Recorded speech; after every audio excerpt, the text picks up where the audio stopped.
Hello అందరికీ.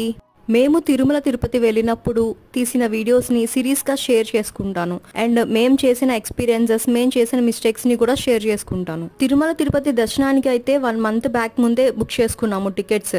కానీ rooms కానీ ట్రైన్ టికెట్స్ కానీ మాకు అవైలబుల్ లేవు. సో మేము కార్ తీసుకుని వెళ్ళాము. సో దట్ అక్కడ ఇంకా వేరే వేరే ప్లేసెస్కి కూడా ఈజీగా ట్రావెల్ చేయొచ్చు అని చెప్పి. కానీ మేము అనుకున్నది ఒకటైతే అక్కడ జరిగింది వేరే. అప్కమింగ్ వీడియోస్లో షేర్ చేస్తాను. ప్రజెంట్ అయితే మేము తిరుమల తిరుపతికి నైట్ స్టార్ట్ అయ్యాము 11:30 12కి. మార్నింగ్ 5కి రీచ్ అయిపోయాము.